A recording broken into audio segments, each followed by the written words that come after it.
Alors que le mercato touche à sa fin dans le championnat anglais et que les matchs de ligue commencent peu à peu à reprendre, on peut d'ores et déjà commencer à s'interroger sur les équipes qu'il faudra suivre en priorité l'an prochain, et particulièrement les trios d'attaque qui font fureur chaque saison en Europe, avec la montée en puissance du 4-3-3.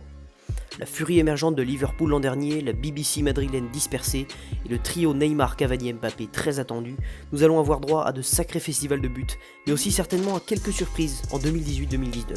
Voici les principaux trios à suivre cette saison. La nouvelle pépite du Real Madrid s'appelle Vinicius et on peut dire qu'elle promet. Après le retour du grand Gareth Bale en finale de Ligue des Champions et les complémentarités qui se sont révélées entre le Gallois et Marco Asensio, partons du principe que Lopetegui, nouvel entraîneur du Real Madrid, titularise ces deux joueurs au devant de la formation madrilène. Benzema, qui n'a pour ainsi dire pas été flamboyant l'année dernière, pourrait être relégué sur le banc et même poussé vers la sortie en cette fin de mercato. Une possibilité s'offre alors au club champion d'Europe.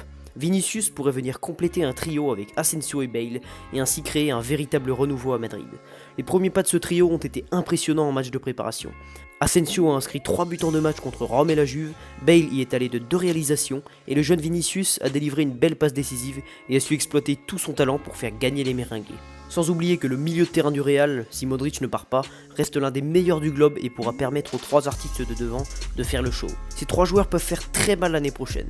Si Vinicius parvient à exploser, à se révéler complètement en 2018-2019, il pourrait remplir la lourde tâche de faire oublier Cristiano.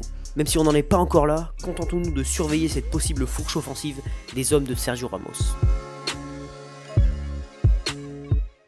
Coutinho, arrivé l'hiver dernier en provenance de Liverpool, n'a pas vraiment eu l'occasion de révéler tout son potentiel en 2018. Alors qu'on l'annonçait comme le remplaçant parfait de Neymar, il n'a pas été tout à fait à la hauteur des attentes catalanes. Cette saison, après un mondial rassurant, le Brésilien s'apprête à remettre les pendules à l'heure. 2 des meilleurs joueurs du monde à leurs postes respectifs seront à ses côtés au FC Barcelone, je parle bien sûr de Luis Suarez et de Lionel Messi. Un milieu de terrain solide derrière lui, avec notamment la recrue Arturo Vidal, le trio Coutinho-Suarez-Messi va tout faire pour exploser la saison prochaine. Suarez, finisseur d'exception, Messi, magicien des temps modernes, Coutinho, la relève brésilienne. 3 joueurs d'une qualité rare à la pointe offensive d'une des plus grandes écuries européennes. Qu'est-ce qui pourrait empêcher à ce trio de se révéler au coup d'envoi de la Liga ? Dans le championnat espagnol d'abord, les 3 coéquipiers ont déjà percé les défenses l'an dernier. Mais l'objectif des Blaugrana cette fois-ci, c'est la Ligue des Champions. Humilié par la Roma dernièrement, le Barça va tenter de revenir en force en 2019. C'est un trio majeur qu'il faudra suivre absolument l'an prochain. Depuis l'arrivée du maestro CR7 à Turin, comment ne pas se questionner sur l'attaque de la Juve l'année prochaine ? Higuaín ayant quitté le navire, Allegri dispose d'un éventail de possibilités assez impressionnant. Paulo Dybala, Douglas Costa, Federico Bernardeschi, Juan Cuadrado, Mario Mandzukic et maintenant Cristiano Ronaldo, de nombreuses alternatives sont imaginables. Mais le choix le plus probable semble ouvrir sur un trio Costa-Ronaldo-Dybala, ultra prometteur. Ce trio mêle à la fois la jeunesse, la fougue, l'imprévisibilité, caractérisée notamment par le talent de Dybala, mais aussi l'expérience, la force mentale et la puissance de Cristiano Ronaldo, meilleur buteur de l'histoire de la Ligue des Champions. À cela s'ajoute l'intelligence et la dextérité de Douglas Costa, 27 ans, situé parfaitement entre les deux autres. C'est un attaquant vif et inspiré qui pourra beaucoup apporter à l'attaque de la vieille dame. En Serie A, c'est certainement ce trio qui fera trembler les filets des adversaires italiens. Mais la vraie question se pose en UCL, où ces 3 attaquants peuvent se montrer très dangereux. Si des automatismes commencent à s'acquérir, si le jeu spécial de Ronaldo colle avec celui de Paulo Dybala, si Costa parvient à se trouver une place et à faire parler son talent au milieu de 2 grands noms du football actuel, alors cette fourche sera à surveiller assidûment l'année prochaine. N'oublions pas cependant que la qualité du milieu de terrain turinois n'est pas égale à celle du Real ou encore du Barça. Il est possible alors que cette lacune entache la belle affiche du CRD. Alors que l'Atlético évoluait jusqu'alors dans un 4-4-2 avec Griezmann et Costa en duo offensif, la récente arrivée de Thomas Lemar pourrait chambouler le système et faire émerger un trio très intéressant.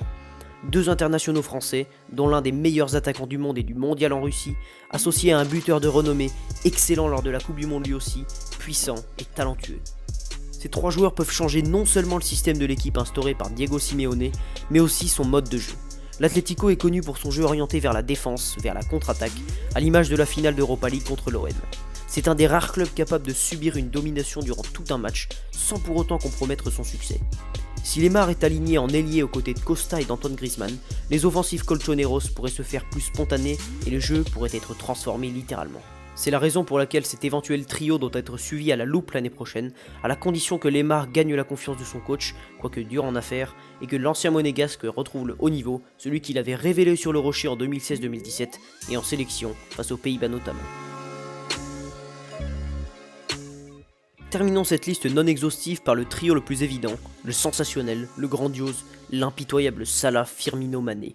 Disposant de la meilleure attaque d'Europe à l'heure actuelle, Liverpool a réussi un coup de maître l'an dernier en atteignant la finale de Champions League, portée par sa fourche incroyable.